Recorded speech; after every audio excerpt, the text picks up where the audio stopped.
আসসালামু আলাইকুম। প্রিয় এইচএসসি ২০২৫ ব্যাচের শিক্ষার্থী বন্ধুরা, আগামী ১ মাস থেকে ১.৫ মাসের ভিতরে বাংলাদেশের সকল কলেজেই টেস্ট পরীক্ষা শুরু হয়ে যাবে। তোমরা যারা এইচএসসি ২৫ ব্যাচের শিক্ষার্থীরা রয়েছো, তোমরা জানো টেস্টের প্রশ্নটা কিন্তু একটু ব্যতিক্রম বা একটু আনকমন হয়ে থাকে। আর টেস্ট পরীক্ষায় উত্তীর্ণ হতে না পারলে আমরা কিন্তু মূল যে আমাদের এইচএসসি ২০২৫ ব্যাচের পরীক্ষা, সেই পরীক্ষা কিন্তু আমরা দিতে পারবো না। সুতরাং এই টেস্ট পরীক্ষায় শুধু ভালো রেজাল্ট করার পাশাপাশি আমাদের এটাও নিশ্চিত করতে হবে যেন আমরা এখানে কোনো অবস্থাতেই খারাপ না করি। তো এইচএসসি ২৫ সালের পরীক্ষার্থীরা তোমরা যারা রয়েছে, তোমাদের আমরা এখন থেকে বেশ কিছু আনকমন বা কঠিন কিছু প্রশ্ন সমাধান করা শুরু করব। তারই ধারাবাহিকতায় তোমাদের একটা খুবই পছন্দের একটা অধ্যায়, হিসাব বিজ্ঞান প্রথম পত্রের ৩য় অধ্যায়, ব্যাংক সমন্বয় বিবরণী। এই অধ্যায়টা তোমরা অনেকেই পারো বা এই অধ্যায়টা সম্পর্কে তোমাদের অনেকের একটা ধারণা, এখানে আমি সবকিছুই পারি, একক জের পদ্ধতি, দ্বৈত জের পদ্ধতি বা উভয় জের সংশোধনী পদ্ধতি আমি সবই পারি। তো এই যে তাদের একটা ধারণা রয়েছে যে এই ব্যাংক সমন্বয় বিবরণী অনেক সহজ, তোমরা প্লিজ একটু এই চট্টগ্রাম বোর্ড ২০২৪ সালে যে উভয় জের সংশোধনী পদ্ধতির যে প্রশ্নটা এসেছে, এই প্রশ্নটা তোমরা একটু নিজে নিজে সলভ করার চেষ্টা করো। স্ক্রিনে তোমরা প্রশ্নটা দেখতে পাচ্ছ, তোমরা যারা আমার সঙ্গে সলভ করতে চাও প্রশ্নটা দেখো এবং চলো আমরা এই প্রশ্নটা সমাধান করা শুরু করি। তো সবার আগে আমাদের প্রথম যে কাজটা করতে হবে সেটা হচ্ছে আগে অঙ্কটা খুবই খুবই মনোযোগ দিয়ে পড়তে হবে, তারপর সুন্দর মতন পেন্সিল দিয়ে একটা ছক আঁকাতে হবে, তারপরে আমাদের অঙ্কটা সমাধান করার চেষ্টা করতে হবে বুঝে বুঝে। তো চলো আমরা আগে প্রশ্নটা একটু দেখি। তোমরা স্ক্রিনে দেখতে পাচ্ছ, একটু প্রশ্নটা অবশ্যই খেয়াল করে দেখো। জুলাই ৩১ তারিখে নাদিয়া কোম্পানির নগদান বইয়ের জেরের সাথে ব্যাংক বিবরণীর জেরের মধ্যে মিলকরণের জন্য নিম্নোক্ত তথ্যসমূহ নিচে উল্লেখ করা হলো। তার মানে এখানে নাদিয়া কোম্পানির নিচে কিছু তথ্য দেওয়া রয়েছে, কার সঙ্গে? নগদান বইয়ের সঙ্গে ব্যাংক বিবরণী মিল করার জন্য। আমরা জানি নগদান বই প্রস্তুত করা হচ্ছে প্রতিষ্ঠান এবং ব্যাংক বিবরণী বা পাস বই প্রস্তুত করা হচ্ছে ব্যাংক। তো এই যে নগদান বই এবং ব্যাংক বিবরণী বা পাস বই, এই দুইটার মাঝখানে যে অমিলগুলো, সেই অমিলগুলো মিলকরণ করা হয়, অমিলগুলো মিলকরণ করা হয় হচ্ছে ব্যাংক সমন্বয় বিবরণীতে। তো চলো দেখি এখানে কি কি অমিল দেওয়া আছে। প্রশ্নের ১ নম্বর মানে রোমান সংখ্যা ১ নম্বর দেওয়া আছে, জুলাই ৩১ তারিখে নগদান বইয়ের ডেবিট জের হচ্ছে ২৭,৪৯৭ টাকা এবং ব্যাংক বিবরণীর ক্রেডিট জের দেওয়া হলো ২৭,২৩৩ টাকা। দেখো দুইটা জের কিন্তু মিলে নাই, এই যে দুইটা যে অমিল, একটা নগদান বইয়ের জের আর একটা ব্যাংক বিবরণীর জের, এই দুইটা জেরের যে অমিল, এই অমিলটা মূলত আমাদের এই ব্যাংক সমন্বয় বিবরণীর মাধ্যমে, এই ব্যাংক সমন্বয় বিবরণীর মাধ্যমে মিল করতে হবে। কেননা সমন্বয়, এই যে দেখবা এই যে সমন্বয়, এই সমন্বয় শব্দের অর্থ হচ্ছে মিল করা। তার মানে এই অঙ্কের মাধ্যমে আমরা মূলত মিল করব। কার কার মিল করব? নগদান বই আর ব্যাংক বিবরণী মিল করব। এই অঙ্কে দুইটা জের দেওয়া আছে, খেয়াল করবে তোমরা। একটা হচ্ছে ২৭,৪৯৭ টাকা, এটা হচ্ছে তোমার নগদান বইয়ের জের, এটা একটা জের। আরেকটা জের দেওয়া আছে হচ্ছে তোমার ২৭,২৩৩ টাকা, এটা কিন্তু ব্যাংক বিবরণীর জের। তার মানে এই অঙ্কে কিন্তু দুইটা জের দেওয়া আছে, একটা দেওয়া আছে নগদান বইয়ের জের, আরেকটা দেওয়া আছে ব্যাংক বিবরণীর জের। তার মানে যে অঙ্কে দুইটা জের দেওয়া থাকে এটা অবশ্যই দ্বৈত জের করতে হবে, এজন্য আমরা এখানে দ্বৈত জেরের ছকটা আঁকাইছি। ছকটা আমি একটু পরেই তোমাদের বুঝিয়ে দিচ্ছি। তো চলো আমরা আগে প্রশ্নগুলো একটু দেখি। ২ নম্বর প্রশ্নে বলেছে ৩,০৩১ নং চেক, এটা হলো একটা চেক নাম্বার। এই চেকে ১,৪৮২ টাকা। ৩,২৬৫ নং চেক, এখানে হচ্ছে ৮৮২ টাকা এবং ৩,০৬৯ নং চেকে ২,২৮১ টাকা অপরিশোধিত রয়েছে, মানে বকেয়া রয়েছে। কেমন? ৩ নাম্বার সমন্বয়ে বলছে বা প্রশ্নে বলেছে ভাড়া খরচ বাবদ ১,২৭০ টাকার চেক সঠিকভাবে লেখা উত্তোলন করা হয়েছে। লেখাও হয়েছে সঠিকভাবে এবং উত্তোলন করা হয়েছে সঠিকভাবে। কত টাকা? ১২৭০ টাকা। খেয়াল করে কিন্তু অ্যামাউন্টটা দেখো, ১২৭০ টাকা। কিন্তু ভুলবশত হিসাবের বইতে, হিসাবের বই মানে নগদান বই, নগদান বইতে ১২৫০ টাকা লেখা হয়েছে, মানে এখানে ২০ টাকা কম লেখা হয়ে গেছে। তো এটা একটা ভুল, এটা আমরা সংশোধন করব। কিভাবে করব একটু পরে বলছি। ৪ নাম্বার দেখো বলছে জুলাইয়ের ব্যাংক বিবরণীতে ৭,৯৫৫ টাকা, মানে যার মধ্যে প্রাপ্য নোট ৭,৮০০ টাকা, এই প্রাপ্য নোটের সুদ হচ্ছে হলো যেটা যোগ করতে হবে 170 টাকা, এবং এই যে প্রাপ্য নোটটা এটা যে ব্যাংক আদায় করলো, এটা আদায় বাবদ ব্যাংক টাকা কেটে নিছে হচ্ছে, বিয়োগ বাবদ আদায় করলো ব্যাংক কত টাকা, 15 টাকা। তো আদায় দেখানো হয়েছে, মানে এটা আদায় হয়েছে, যা নাদিয়ার বইতে লিপিবদ্ধ হয়নি। এখন দেখো, নাদিয়াকে প্রতিষ্ঠান বা প্রতিষ্ঠানের মালিক, তাহলে প্রতিষ্ঠানের মালিক কি প্রস্তুত করে, নগদান বই প্রস্তুত করে। তার মানে এখানে নাদিয়ার বইতে লিপিবদ্ধ হয়নি বলতে এখানে মূলত নগদান বইতে লেখা হয়নি, এইটা বোঝানো হয়েছে। এরপর দেখো 5 নাম্বার কি বলেছে, ব্যাংক বিবরণীতে 805 টাকা প্রত্যাখ্যাত চেক বাবদ ডেবিট করা হয়েছে, যা একজন দেনাদার ইভান ট্রেডার্স এর নিকট হতে পাওয়া গিয়েছিল। এটি নাদিয়ার বইতে এখনো লেখা হয়নি। আবার বলছে নাদিয়ার বইতে লেখা হয়নি, লেনদেনটা আমি একটু পরে বুঝতেছি, বাট এখানে মূল সমস্যা হচ্ছে নাদিয়া তার বইতে লেখেনি। এরপর দেখো যদি আমরা 6 নাম্বার দেখি, ব্যাংক বিবরণীতে ব্যাংক সার্ভিস চার্জ বাবদ 25 টাকা কর্তন দেখানো হয়, নাদিয়ার বইতে লিপিবদ্ধ হয়নি। বারবার নাদিয়ার বইতে লিপিবদ্ধ হয়নি মানে নগদান বইতে লিপিবদ্ধ হয়নি।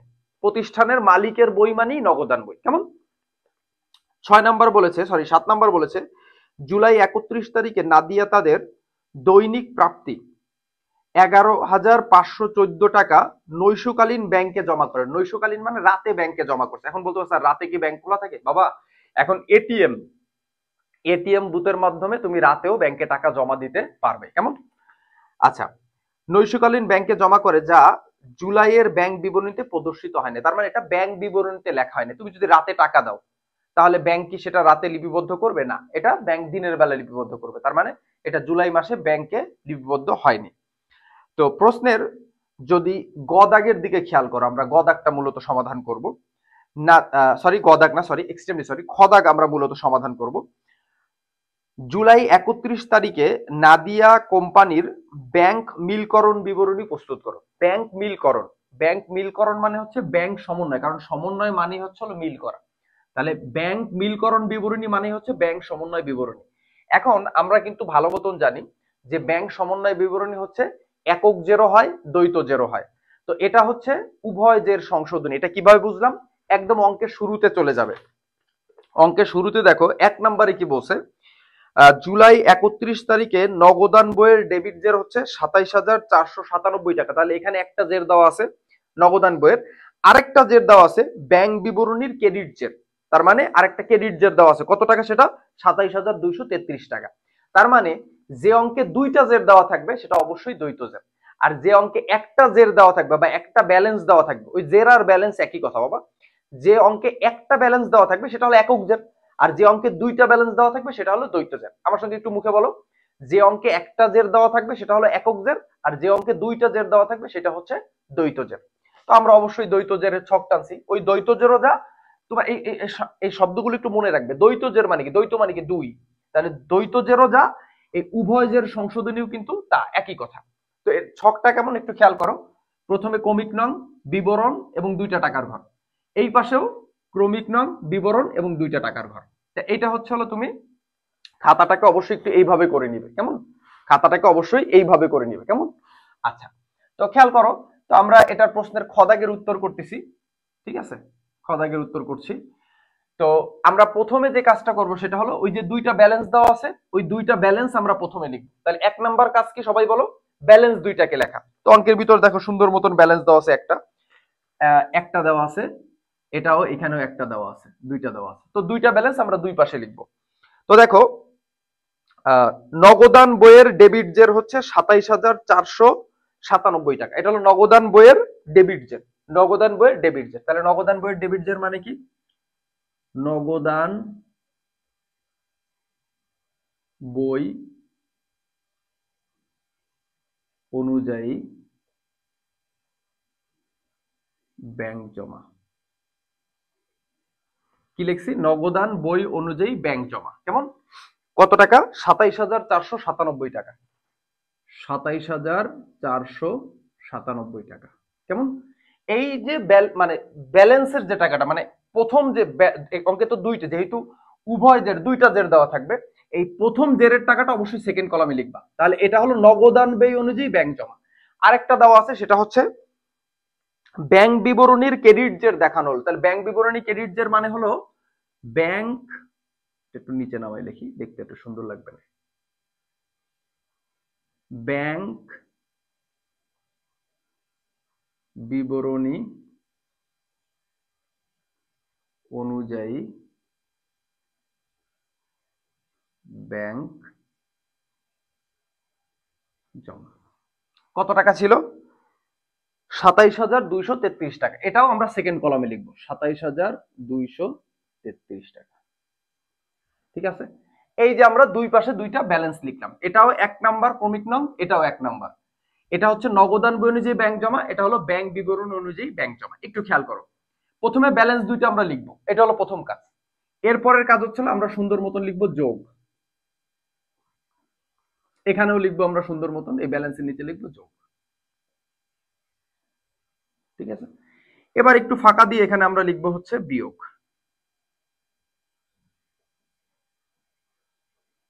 এই সোজা এখানেও আমরা লিখে দিব বিয়োগ। ওকে, তো এবার হচ্ছে হলো আমাদের এই যে দ্বৈত জের করার যে বিষয়টা, এখানে তোমাদের মাথায় রাখতে হবে, এখানে কিন্তু দুইটা পাশ, একটা প্রতিষ্ঠানের পাশ, প্রতিষ্ঠানের পাশটা হচ্ছে এই যে দেখো আমি একটু গোল্লা দিয়ে দিচ্ছি, এই যে নগদান বই, এই নগদান বই প্রস্তুত করে কে? এই নগদান বই প্রস্তুত করে আমাদের প্রতিষ্ঠান, মনে রাখবে। এই নগদান বই প্রস্তুত করে কে? আমাদের প্রতিষ্ঠান, একটু মনে রেখো। আর এই যে ব্যাংক বিবরণী, এই যে ব্যাংক বিবরণী যেটা, এই ব্যাংক বিবরণী প্রস্তুত করে হচ্ছে হলো ব্যাংক। ঠিক আছে, এই ব্যাংক বিবরণীর আরেকটা নাম হচ্ছে পাস বই। তার মানে এই ব্যাংক বিবরণীও যা, পাস বইও তাই। এই ব্যাংক বিবরণী বা পাস বই প্রস্তুত করে কে? ব্যাংক। আর এই নগদান বই প্রস্তুত করে কি? প্রতিষ্ঠান। তো দেখো, তোমরা যখন এই বোথ কালাম কারেকশন মেথড বা উভয়জের সংশোধনী পদ্ধতি যখন করবা, তখন জাস্ট একটা কথা মাথায় রাখবা, জাস্ট একটা কথা। সেই কথাটা কি? লেনদেনটার উৎপত্তি স্থল, এই যে আমি লিখে দিচ্ছি, লেনদেনটার, এই যে আমি লিখে দিচ্ছি উৎপত্তি স্থল। এই যে এই জিনিসটা দেখবা যে লেনদেনটা মূলত ঘটছে কোথায়, মানে উৎপত্তি হয়েছে কোথায়, এটা একটু তোমরা নোট রাখো। লেনদেনটা মূলত উৎপত্তি হয়েছে কোথায়, এই একটা কথা মাথায় রাখবা, যে প্রথমে একটা লেনদেন পরে দেখবা যে লেনদেনটা ঘটছে কোথায়। এরপরে তুমি যে লেখে নাই সে লিখবে, এই জিনিসটা একটু লেখো। মানে আমি একটু নোট করে দিচ্ছি, এরপর আমি তোমাদের বুঝাই দিচ্ছি, একটু কালার পেন দিয়ে লিখি। যে লেখেনি সে লিখবে। দেখো এখানে আমি কি লিখছি, পড়ো। যে লেখেনি সে লিখবে, যে লেখেনি সে লিখবে, এই কথাটার মানে কি? এই কথাটার মানে হচ্ছে, যদি নগদান বই মানে আমাদের প্রতিষ্ঠানে না লেখা হয়, তাহলে আমরা প্রতিষ্ঠানের পাশে লিখবো। যদি আমাদের মানে ব্যাংক অ্যাকাউন্ট, ব্যাংক না লিখে থাকে, তার মানে আমরা ব্যাংক বিবরণীতে বা ব্যাংকের পাশে লিখবো। সিম্পল বিষয়। এখন আমরা এটা চলো একটু ম্যাথমেটিক্যালি একটু খেয়াল করি, এটাই বেসিক। এটা করার জন্য কোনো সূত্র লাগবে না, জাস্ট এই দুইটা জিনিস মাথায় রাখবা, যে লেনদেনটার উৎপত্তি স্থল কোথায়, আর যে লেখেনি সে লিখবে। লেনদেনটার উৎপত্তি স্থল কোথায়, আর যে লেখেনি সে লিখবে। কেমন? তো আসো দেখো খেয়াল করি। আর তোমাদের আরেকটা কথা একটু বলে দেই, এই দ্বৈত জের বা এই যে উভয় জের সংশোধনী পদ্ধতি, এটা কিন্তু 2024 সালে বেশ কিছু বোর্ডে আসছে। সুতরাং তোমরা যারা 2025 বা 2026 সালের এইচএসসি পরীক্ষার্থীরা রয়েছে, তোমাদের কিন্তু এই দ্বৈত জের বেশ খুবই খুবই গুরুত্বপূর্ণ। কিন্তু সব থেকে বেশি গুরুত্বপূর্ণ একক জের, কিন্তু দ্বৈত জেরও কিন্তু অ্যাভেলেবেল আসতেছে। সো পরীক্ষায় যে কোনোটা চলে আসতে পারে। সো খেয়াল করো। 2 নম্বরে কি বলছে? 1 নাম্বার তো আমরা এই যে প্রথমে লিখছি, এই যে এটা আর এটা, এই যে ব্যালেন্স, এইটা আর এটা লিখছি। এবার হচ্ছিল 2 নাম্বার, 3031 নং চেকে 1482 টাকা, আর 3065 নং চেকে 382 টাকা, 3069 নং চেকে 2281 টাকা অপরিশোধিত রয়েছে। অপরিশোধিত রয়েছে এর মানে কি? অপরিশোধিত মানে হচ্ছে বকেয়া চেক বা ইস্যুকৃত চেক। এখন এখানে তোমার বুঝতে হবে অপরিশোধিত চেক মানে কি। তার মানে আমি একটা কাউকে 3টা চেক প্রদান করছি, আমরা কাউকে 3টা চেক প্রদান করছি। কোন জায়গা থেকে প্রদান করছি? আমাদের প্রতিষ্ঠানে, কারণ আমরা চেক তো আমরাই প্রদান করি কাউকে, কারণ আমরা আমাদের চেক তো আমরাই প্রদান করব। তো আমরা যদি 3টা চেক কাউকে দেই, কত কত টাকার 3টা চেক দিছি? একটা দিছি 1482 টাকার, একটা দিছি 382 টাকার, আর একটা দিছি 2281 টাকার। এই 3টা চেক আমরা প্রদান করলাম, বুঝছো? এই যে 3টা চেক আমরা দিলাম, 3টা চেকের আমাদের আমরা যখন দিচ্ছি এই লেনদেনটা ঘটছে কোথায়, এই লেনদেনটার উৎপত্তি স্থল কোথায়, অবশ্যই আমাদের প্রতিষ্ঠানে। তার মানে আমরা যখনই 3টা চেক কাউকে প্রদান করছি, আমরা ধরে নিছি যে যাকে আমরা 3টা চেক দিলাম সে আমাদের ব্যাংক অ্যাকাউন্ট থেকে টাকাটা উঠাই নিবে। তার মানে সে যেহেতু আমাদের ব্যাংক থেকে টাকা উঠিয়ে নিবে, আমরা তাকে চেক দিয়ে সাথে সাথে আমাদের প্রতিষ্ঠানে, এই যেহেতু এই লেনদেনটার উৎপত্তি স্থল আমাদের প্রতিষ্ঠানে, কারণ চেক আমরা প্রদান করি আমাদের প্রতিষ্ঠান থেকে, তাহলে উৎপত্তি স্থল প্রতিষ্ঠানে, তাহলে আমরা এই লেনদেনটা আমাদের প্রতিষ্ঠানের নগদান বইতে অবশ্যই টাকাটা সাথে সাথে মাইনাস করছি, কারণ আমরা চেক এখানে কাউকে পরিশোধ করতেছি, মানে চেকটা কাউকে প্রদান করতেছি। তাহলে চেক প্রদান করলে সে তো ব্যাংক থেকে টাকা উঠাই নেবে, তো আমরা আমাদের নগদান বইতে চেক প্রদান করে সাথে সাথে মাইনাস করছি। এখন দেখা গেল ওই চেক 3টার টাকা ব্যাংক এখনো পরিশোধ করেনি, তাহলে আমরা আমাদের নগদান বইতে কিন্তু লিখে ফেলছি। এখন বলতে পারো যে স্যার এটা তো বলা নাই এখানে নগদান বইতে আমরা লিখছি, কিন্তু এখানে তোমার বুঝতে হবে, এখানে যদিও বা বলা নাই কিন্তু তোমার আগে বুঝতে হবে লেনদেনটা ঘটছে কোথায়, লেনদেনটার উৎপত্তি স্থল কোথায়। আমরা যেহেতু 3টা চেক পরিশোধ করছি, এটা অপরিশোধিত রয়েছে, কোথা থেকে অপরিশোধিত রয়েছে, ব্যাংক থেকে অপরিশোধিত রয়েছে, কিন্তু পরিশোধ তো আমরা করছি, তাহলে লেনদেনটা ঘটছে আমাদের কাছে, তাহলে আমরা আমাদের নগদান বইতে আগে এটা মাইনাস করে দিব, যেটা আমাদের কাছে ঘটছে। তো আমরা মাইনাস করলাম, মাইনাস কে করেনি, ব্যাংক মাইনাস করেনি। তার মানে এখন আমরা কি জানি যে যে লেখেনি সে লিখবে, তার মানে এখন কে লেখেনি, ব্যাংক লেখেনি। এই যে এই পাশটা হলো ব্যাংকের পাশ আর এই পাশটা হলো নগদান বইয়ের পাশ, তার মানে এবার ব্যাংক লিখবে। ঠিক আছে, তো আমরা আমাদের নগদান বইতে যখনই চেক ইস্যু করছি বা প্রদান করছি বা পরিশোধ করছি 3টা চেক, তখনই আমাদের নগদান বইতে আমরা মাইনাস করছি, কারণ এই চেকের টাকা তো ব্যাংকের থেকে কমে যাবে এই চেকের ফলে, যেহেতু চেকটা আমরা কাউকে প্রদান করতেছি, সেহেতু আমরা যেহেতু নগদান বইতে মাইনাস করছি, সেহেতু ব্যাংকও কিন্তু এবার এই 3টা চেকের টাকা মাইনাস করবে। তার মানে এটা ব্যাংকের পাশে লিখতে হবে এবং এটা কি করতে হবে, অবশ্যই অবশ্যই মাইনাস করতে হবে বা বিয়োগ করতে হবে, তার মানে এটা বিয়োগে আসবে। কেমন, কোনো সূত্র নাই, জাস্ট দেখবো যে যে লেখে নাই তার পাশে লিখবো। এটা হলো 2 নাম্বার, অপরিশোধিত চেক।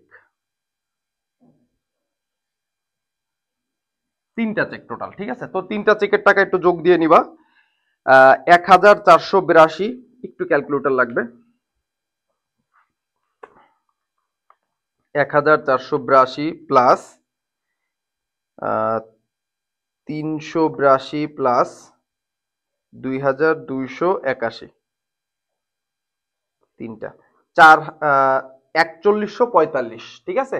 তার মানে তোমরা চাইলে ব্র্যাকেটে এই 3টা চেকের টাকা যোগ দিয়ে দেখাইতে পারো, ঠিক আছে। মনে করো এই 3টা যোগ দিয়ে দিলে অ্যামাউন্ট, আমার জায়গা নাই তাই আমি যোগ দিলাম না, ঠিক আছে। তাহলে এটা হয়েছিল 4145, হ্যাঁ 4145। এই টাকাগুলো সব ফার্স্ট কলামে আসবে, 4145, ঠিক আছে। আচ্ছা, সব ফার্স্ট কলামে আসবে, শুধু এই ব্যালেন্স দুইটা, মানে প্রথম যে ব্যালেন্স দুইটা দেওয়া থাকবে এই দুইটা সেকেন্ড কলামে, আর সব ফার্স্ট কলামে বসবে। কেমন, এটা হলো আমাদের 2 নাম্বার এন্ট্রি কাজ করলাম। দেখো এরকম একটা এন্ট্রি যদি পরীক্ষা আসে, তুমি যদি একটু প্র্যাকটিস না করে যাও এখন থেকে, তাহলে কিন্তু ঝামেলা হয়ে যাবে বাবারা। দেখো এবার দেখো 3 নাম্বার, দেখো ভাড়া খরচ বাবদ 1270 টাকার চেক পরিশোধ, যা সঠিকভাবে লেখা ও উত্তোলন করা হয়েছে, কিন্তু ভুলবশত হিসাবের বইতে 1250 টাকা লেখা হয়েছে। তো দেখো এখানে একটা মজার বিষয় আছে, ভাড়া বাবদ আমি 1270 টাকার চেক পরিশোধ করছি, যেটা সঠিকভাবে উত্তোলনও করা হয়েছে, লেখা হয়েছে, উত্তোলনও করা হয়েছে। তার মানে দেখো ভাড়া বাবদ যদি আমরা চেক দিই, ধরো তোমার বাড়িওয়ালাকে তুমি যদি চেক দাও 1270 টাকা, তাহলে তুমি যে 1270 টাকার চেক তোমার বাড়িওয়ালাকে দিলা, তোমার বাড়িওয়ালা ওই 1270 টাকার চেক নিয়ে কি করবে, তোমার অ্যাকাউন্ট থেকে টাকাটা উঠাই নেবে। তার মানে তুমি তোমার বাড়িওয়ালাকে যখনই 1270 টাকার চেক দিছো, তখনই কিন্তু তুমি তোমার নগদান বইতে সেটা লিখবার কথা।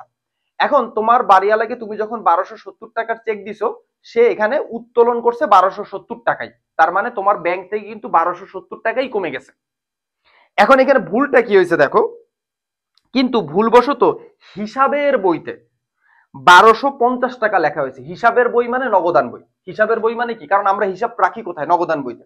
তার মানে হিসাবের বইতে 1250 টাকা লেখা হয়েছে, তার মানে হিসাবের বইতে তুমি 1250 টাকা বিয়োগ করছো, কিন্তু তোমাদের ব্যাংক থেকে বিয়োগ হয়েছে কত, ব্যাংক থেকে বিয়োগ হয়েছে কিন্তু 1270 টাকা।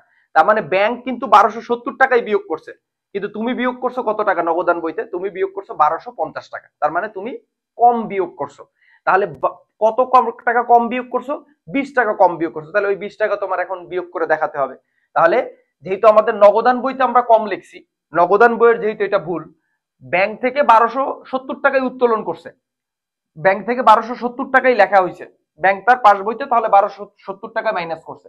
কিন্তু আমরা আমাদের নগদান বইতে 1250 টাকা মাইনাস করছি, তাহলে এখানে 20 টাকা যে কম মাইনাস করছে সেই 20 টাকা এখন আমরা বিয়োগ করে দিব। এটা হলো কয় নাম্বার? 3 নাম্বার। তাহলে এখানে আমরা লিখব ভাড়া খরচ।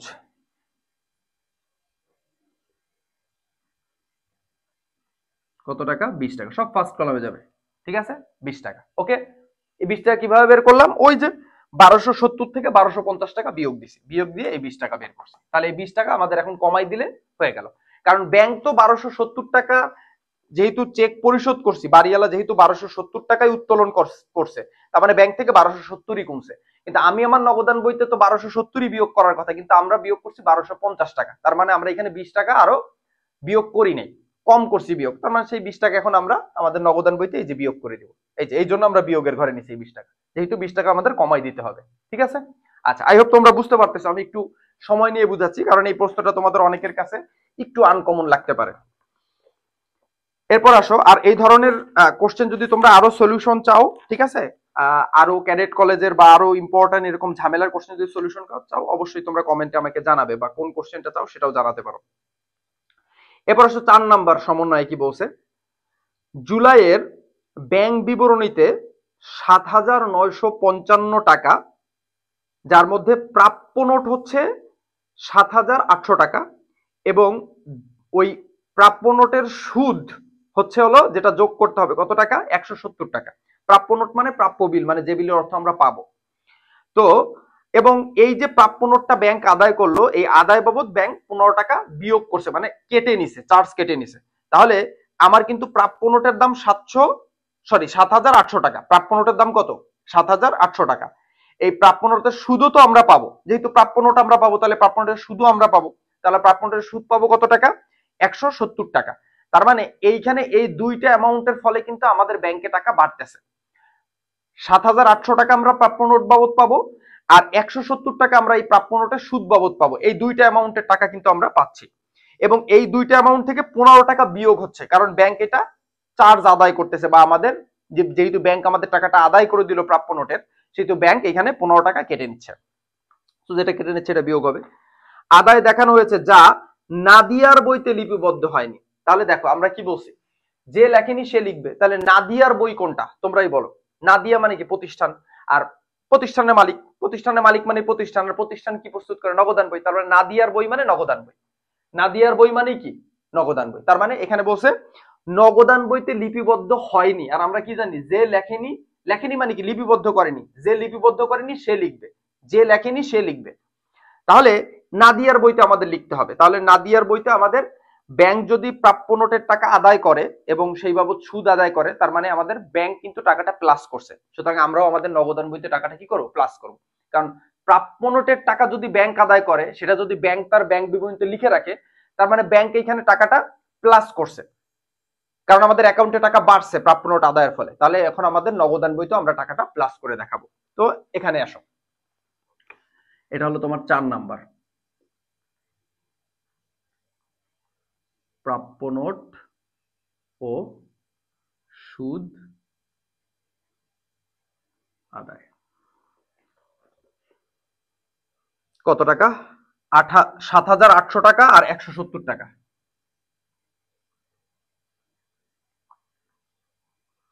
আচ্ছা, এই দুটো যোগ দিলে হয় কত? 7,970 টাকা। 7,970 টাকা। এখন এইখানে তোমাদের অনেকেই বলতে পারো যে স্যার, এখানে তো ব্যাংক আবার এই প্রাপ্য নোট আদায় করে দিছে এবং এই সুদ আদায় করে দিছে, এই যে দুইটা কাজ ব্যাংক আমাদের করে দিল, এই বাবদ ব্যাংক আবার নিজে 15 টাকা আদায় করছে।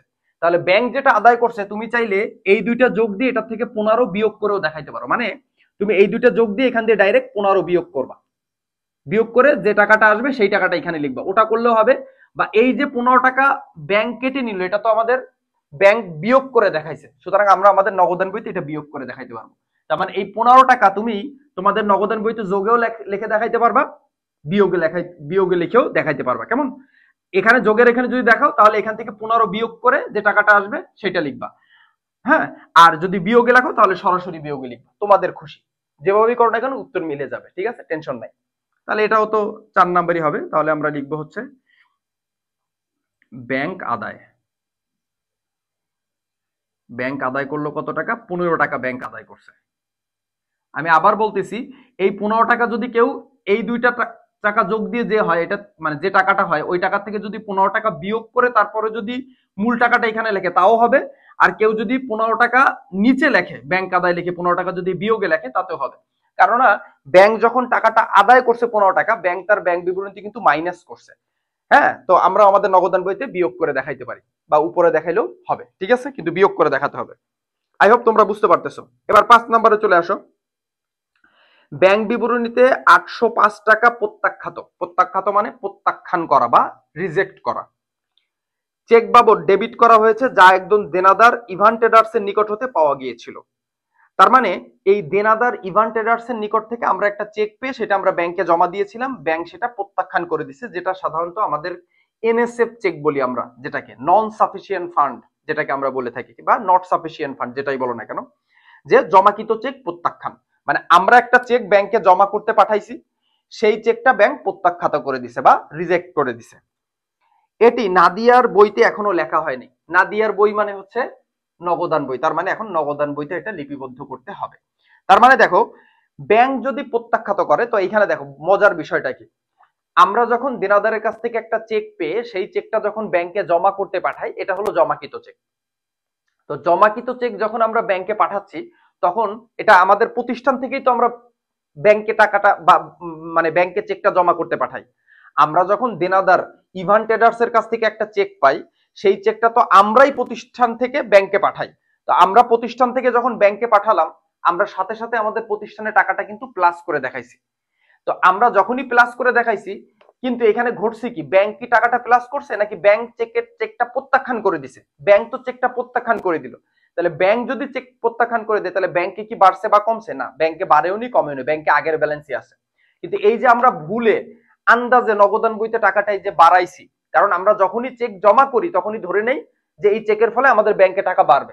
দ্যাটস ওয়াই আমরা চেকটা জমা করতে পাঠাই, সাথে সাথে আমাদের নগদান বইতে প্লাস করে দিই, ঠিক আছে। তাহলে আমরা যে ভুলে প্লাস করছি, এবার আমাদের এটা কি করে দিতে, যেহেতু প্রত্যাখ্যান হয়ে গেছে সেহেতু এবার আমাদের মাইনাস করে দিতে হবে। বুঝো, আমাদের এইটা নগদান বই এই হাতে মনে করো, আর বাম হাতে এটা ব্যাংক। তো আমরা ভুলে নগদান বইটাকে এরকম বাড়াইছি, কিন্তু ব্যাংক তো আর বাড়েনি। তার মানে এখন আমাদের ব্যাংকের সমান হইতে গেলে কি করতে হবে, আমাদের নগদান বইটাকে আবার কমাই দিতে হবে। কেমন? তার মানে আমাদের নাদিয়ার বইতে নগদান বইতে বিয়োগে লিখতে হবে। কেমন? আচ্ছা, আমরা এখানে লিখতে পারি চেক প্রত্যাখ্যান, ঠিক আছে, জমাকৃত চেক প্রত্যাখ্যান, এটা 5 নাম্বার।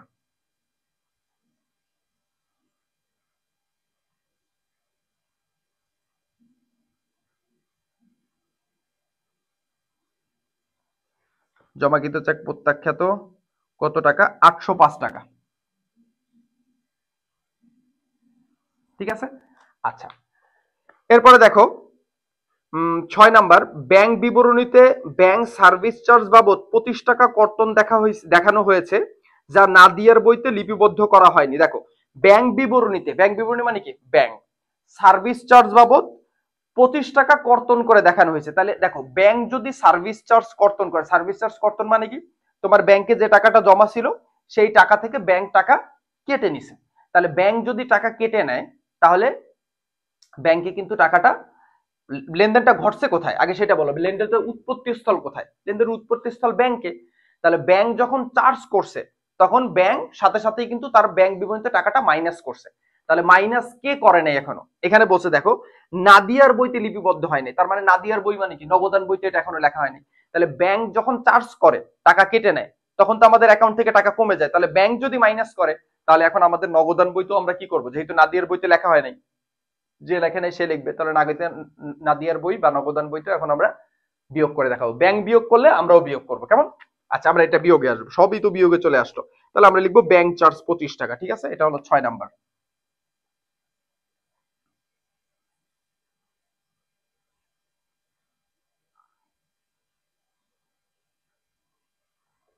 কেমন?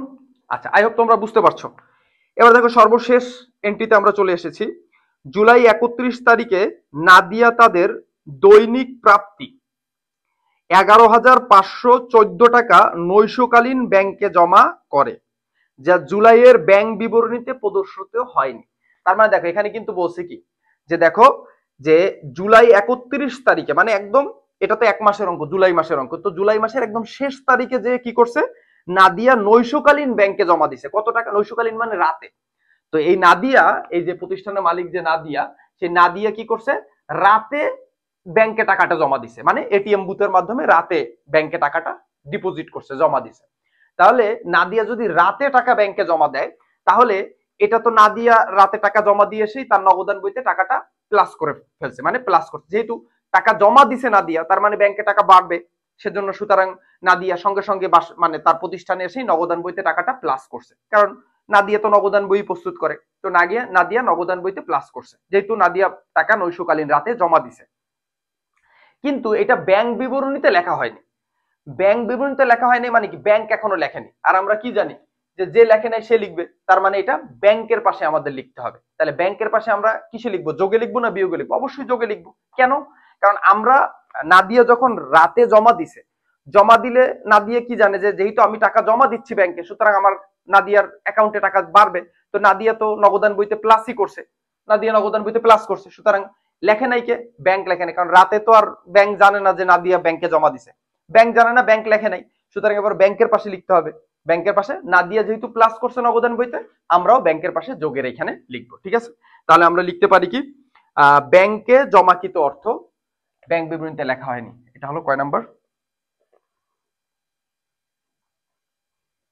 সর্বশেষটা 7 নাম্বার। ব্যাংকে জমাকৃত অর্থ ব্যাংক বিবরণীতে লেখা হয়নি। এই ধরনের অঙ্ক কিন্তু তোমাদের কাছে অনেক সময় খটকা লাগে, ঠিক আছে, কিন্তু এগুলো কিন্তু বেসিক থেকেই করা যায়। তোমাদের যদি বেসিকে প্রবলেম হয়, আমি 2টা ভিডিও শেয়ার করে দিব তোমাদের, এই যে কি বলে এটাকে, তোমাদের এই মানে এই ভিডিওর কমেন্টে আমি 2টা রেখে দিব, 2টা ভিডিওর লিংক। তোমরা ওই 2টা ভিডিও দেখলে ইনশাল্লাহ, আমাদের 2টা ভিডিও আছে, আলহামদুলিল্লাহ লক্ষ লক্ষ মানুষ 2টা ভিডিও দেখছে। ব্যাংক সমন্বয় বিবরণী তোমরা দেখছো, তোমাদের কাছে চিরকৃতজ্ঞতা যে তোমরা আমাদের ক্লাসগুলো দেখো নিয়মিত, অনেক অনেক বেশি ধন্যবাদ। তো তোমরা ওই ক্লাসগুলো, যারা নতুন, যারা একদম নতুন কুড়ি, তোমরা অবশ্যই অবশ্যই সেটা দেখতে পারো, কেমন? আচ্ছা ঠিক আছে, আসো। তো এবার আমরা একটু ব্যালেন্সিং করব। আর এই দ্বৈত জেরের মজার বিষয়টা কি জানো, দুই পাশ মিলে যায়, ঠিক আছে। তো দুই পাশ মিলে যায়, এজন্য আমাদের দুই পাশ মেলানোর জন্য জের নামাইতে হবে। এই দেখো, এইভাবে সোজা করে দাগ দিবা, এখানেও সোজা করে দাগ দিলা, এখানেও লম্বা করে একটা দাগ দিলা, এখানেও একটা দাগ দিলা। এখন এখানে তো একটা এন্ট্রি আছে, তো এই যোগের এখানে একটা এন্ট্রি আছে, তো এটা আমরা পাশে বসাই দিব, 7,970 টাকা। তো যেহেতু যোগ, সেহেতু এইটার এটা আমরা যোগ করব, ঠিক আছে। তাহলে আসো আমরা একটু যোগ করি। এটা হলো তোমার 27,497 প্লাস 7,970, যোগ করলে হয় হচ্ছে 35,467।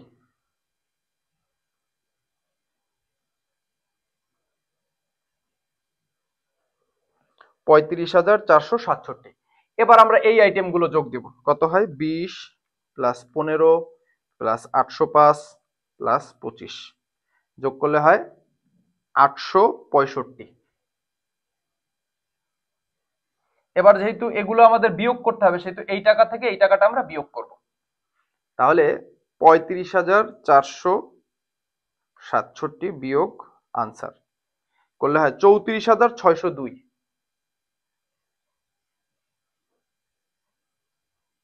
এটা আমরা অবশ্যই অবশ্যই জেড টেনে দিব। হ্যাঁ, জেড টেনে দিয়ে এটা আমরা সামনে লিখে দিব সংশোধিত জের, কারেক্টেড ব্যালেন্স।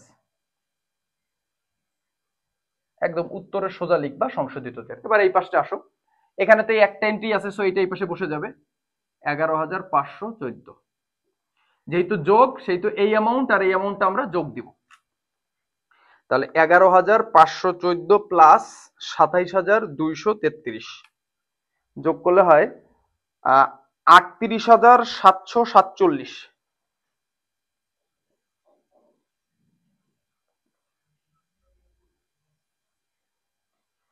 আর এখানেও যেহেতু একটা এন্ট্রি আছে, হ্যাঁ, ওই তিনটা চেকের টাকা যোগ দিয়ে একটা অ্যামাউন্টই আসছিল, এই অ্যামাউন্ট আমরা পাশে বসাই দিব, 4145। এবার আমরা বিয়োগ দিব, মানে এই টাকা থেকে এই টাকাটা আমরা বিয়োগ দিয়ে দেখাবো। তাহলে এটা থেকে ৩৮,৭৪৭ থেকে বিয়োগ দেব ৪,১৪৫, ৩৪,৬০২। এই যে মিলে গেছে, এই পাশে ৩৪,৬০২ আর এটা থেকে এটা বিয়োগ দিয়েও ৩৪,৬০২ আসে, ঠিক আছে। তো আমরা এটা একটু, আচ্ছা এখানে না দিলে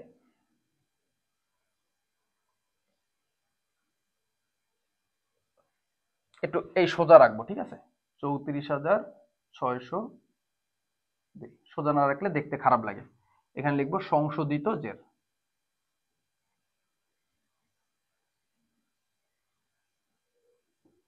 তো এই যে আমাদের ঝামেলার এন্ট্রিগুলো আমরা সমাধান করা শুরু করলাম। ইনশাল্লাহ ইনশাল্লাহ আমি তোমাদের জন্য একটা খুব গুড নিউজ দিচ্ছি, সেটা হচ্ছে তোমরা যারা এইচএসসি 25 সালের পরীক্ষার্থীরা রয়েছে, আমাদের একটা ফাইনাল রিভিশন কোর্স আসতেছে। কোর্সটার নাম হচ্ছে last shoot accounting course. Last shoot মানে বুঝতে পারছো তো, যে তোমাদের জন্য এটা আমাদের লাস্ট শুট হবে। এরপরে তোমাদের সঙ্গে আমাদের আর এই এইচএসসি লেভেলে একাডেমিকলি আর দেখা হবে না। তো অ্যাকাউন্টিং এর উপর একটা কোর্স আসতেছে। কোর্সটা আমরা হচ্ছে জানুয়ারি মাসের 1 তারিখ বা 2 তারিখ থেকেই লঞ্চ করব, সর্বোচ্চ জানুয়ারি মাসের 2 তারিখ থেকেই আমরা কোর্সটা লঞ্চ করব। তো ওই কোর্সে আমরা অ্যাকাউন্টিং ফার্স্ট পেপার এবং অ্যাকাউন্টিং সেকেন্ড পেপার, তোমরা যদি আমাদের সঙ্গে এভাবে প্র্যাকটিস করতে চাও আরো গুরুত্বপূর্ণ লেটেস্ট 2024 সালের কোশ্চেন গুলো, তাহলে ইনশাল্লাহ তোমরা আমাদের ওই কোর্সটায় যুক্ত হতে পারো। তো আমাদের কোর্সের ডিটেইল সম্ভবত আর 2-5 দিনের ভিতরেই আমরা তোমাদের দিয়ে দিব, তোমরা কোর্সে যুক্ত হতে পারো। যারা আমাকে বিশ্বাস করো, যারা আমার সঙ্গে দীর্ঘদিন যাবৎ রয়েছো আমার কোর্সে বা আমার অফলাইনে বা আমার হচ্ছে অনলাইনে ইউটিউব ভিডিওতে বা ফেসবুকে, যারা আমার সঙ্গে কানেক্টেড তোমরা রয়েছো, ইনশাল্লাহ ইনশাল্লাহ আশা করি তোমরা সামনেও থাকবে এবং তোমরা অবশ্যই অবশ্যই একটা এ প্লাস তুলতে পারবে। অ্যাকাউন্টিং ফিনান্স এই দুইটা সাবজেক্টে এ প্লাস পাওয়ানোর দায়িত্ব আমার। তোমরা আমার জন্য শুধু একটু দোয়া করো যেন আমি সুস্থ থাকি, ইনশাল্লাহ বাদ বাকিটা বৃক্ষ তোমার নাম কি ফলে পরিচয়। Wish all the very best. দেখা হচ্ছে নেক্সট ক্লাসে। আসসালামু আলাইকুম।